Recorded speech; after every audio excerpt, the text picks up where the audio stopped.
Olá, eu sou o professor André e o tema da nossa videoaula hoje é Renascimento.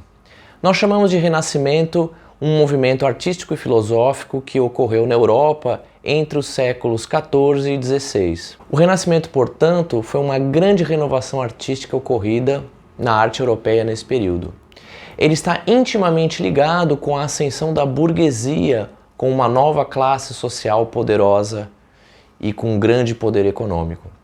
Portanto, o Renascimento e os seus artistas foram em grande parte financiados pelos burgueses. Então, nós não devemos esquecer de relacionar o renascimento cultural e artístico com o ressurgimento das cidades do comércio ao longo da crise do sistema feudal na Europa. Pois bem, por que o nome Renascimento? Na verdade, o termo Renascimento foi cunhado por esses próprios artistas. Diferente de algumas coisas que nós estudamos em história, onde muitas vezes os nomes são pensados pelos historiadores posteriormente, muito tempo depois, o Renascimento foi um movimento artístico cujos próprios artistas pensaram nesse nome para eles, Renascimento. O que eles queriam dizer com isso? Para esses artistas do Renascimento, a arte medieval, extremamente marcada pela religião, era uma arte para eles medíocre, primitiva, simplista. Esses artistas do Renascimento valorizavam muito a arte greco-romana da história antiga, por assim dizer, que durante a Idade Medieval acabou se tornando um pouco esquecida.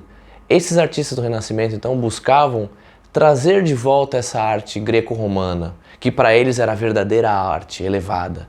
Então, para eles, ao trazer de novo essa arte greco-romana, eles estavam fazendo ressurgir a verdadeira arte. Portanto, daí o nome Renascer a Arte. Para esses artistas, essa arte medieval, feudal, na verdade era uma arte tão pobre que eles consideravam que, de maneira geral, a cultura durante a Idade Média havia desaparecido, havia morrido. Então, para isso, eles estavam fazendo ressurgir a arte. Hoje nós já sabemos que isso não é bem verdade. Nós sabemos que a arte medieval, a arte feudal, foi um tipo de arte. A arte greco-romana foi um outro tipo de arte. E a arte renascentista, inspirada pela arte greco-romana, foi um outro tipo ainda de arte. Os historiadores do século XIX, ao estudarem o Renascimento e ao estudarem a Idade Média, esses historiadores tinham um pouco de preconceito com a Idade Média.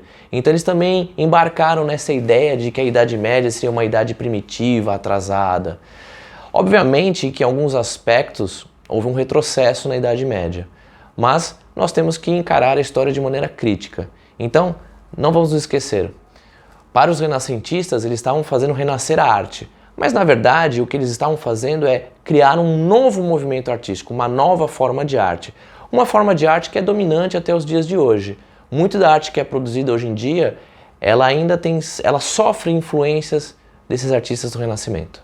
Além do campo propriamente dito da arte, outros campos da cultura humana, como as ciências, elas também foram muito influenciadas por esse período. Ao mesmo tempo que ocorre o renascimento artístico, ocorre também uma espécie de renascimento científico na Europa. O berço do Renascimento é considerado as cidades italianas, como Florença, Bolonha e Milão. Eram cidades que tinham um governo autônomo, eram repúblicas, que já não se encaixavam mais nesse padrão feudal. Eram cidades em que o comércio ressurgiu com muita força e a burguesia comercial, ou seja, os comerciantes, as pessoas que detinham o controle do comércio, haviam se enriquecido muito. São justamente esses comerciantes que vão financiar artistas que, porventura, vão ter uma nova visão sobre a arte. Esses artistas do Renascimento eram, portanto, artistas urbanos. E essa mudança de local, feudo, cidade, contribuiu para que esses artistas tivessem uma nova forma de visão. Esses burgueses são conhecidos na historiografia como mecenas. Eles praticavam um mecenato. Então, mecenas é aquela pessoa que, de alguma maneira, patrocina a arte.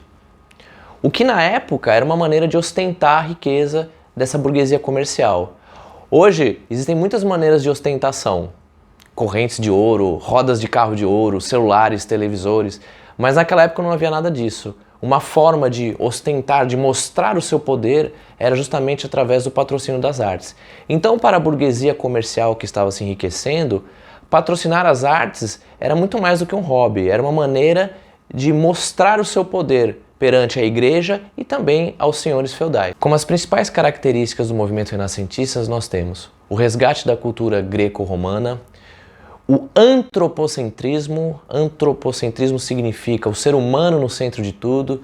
De certa maneira, a arte renascentista é antropocêntrica porque a arte feudal era uma arte teocêntrica. Teocêntrica, Deus, divindade no centro de tudo. Então, retomando, resgate da cultura greco-romana, antropocentrismo, a valorização do individualismo, ou seja, o indivíduo que tem talento, que tem criatividade, o racionalismo, ou seja, a valorização da razão. Nós já temos um contato aí também com o renascimento científico que ocorre concomitantemente. Além disso, nós também podemos citar o humanismo. Obviamente, como era uma arte antropocêntrica, os artistas do Renascimento se interessavam por tudo que se referia ao ser humano, ao homem. Por isso, retratar o cotidiano, como por exemplo Leonardo da Vinci tinha muito cuidado, o Leonardo da Vinci, um dos principais artistas, aliás, o principal artista do movimento renascentista, ele tinha muito cuidado em retratar com fidelidade o corpo humano. Então isso é uma característica do humanismo. E por último, não menos importante, esses artistas no Renascimento, eles valorizavam também um certo universalismo. Para eles era importante conhecer tudo. Por isso esses artistas do Renascimento eram muito versáteis. Leonardo, Michelangelo, Donatello e Rafael. Você deve pensar nas Tartarugas Ninja? Quase, bateu na trave. Na verdade, as Tartarugas Ninjas foram batizadas pelo mestre Splinter com nomes que homenageavam os grandes artistas do Renascimento. Então, qualquer um não vai ter dificuldade em lembrar pelo menos 4 nomes de artistas famosos do Renascimento. Michelangelo, Rafael, Donatello e Leonardo. Esse Leonardo é o famoso Leonardo da Vinci, que é reconhecidamente como o grande artista do Renascimento e considerado como um dos maiores artistas de todos os tempos da humanidade. É importante nós termos em mente que os artistas do Renascimento não eram necessariamente ateus ou pessoas que não tinham religião ou que renegavam Deus. A maior parte deles eram religiosos, mas eles tinham um interesse em focar, em retratar o ser humano com realismo. Por isso as pinturas renascentistas são marcadas, entre outras coisas, por um racionalismo, ou seja, havia um cuidado matemático de expressar as figuras humanas e o ambiente onde elas estavam com proporcionalidade. Então essas imagens, essas pinturas do Renascimento, elas são marcadas por um realismo muito grande, especialmente na escultura. As esculturas do Renascimento mostram a beleza do ser humano ao mesmo tempo que mostram o ser humano com um realismo, ou seja, a realidade do ser humano era valorizada, era reconhecida como perfeita ou pelo menos próxima da perfeição. Essa, de certa maneira, era uma forma de eles valorizarem o ser humano, de colocar o ser humano no centro das coisas. Daí o antropocentrismo. Gente, essa foi a nossa aula de Renascimento. Não esqueçam de fazer leitura do texto de apoio e de resolver as atividades da semana. Um bom isolamento a todos. Até mais!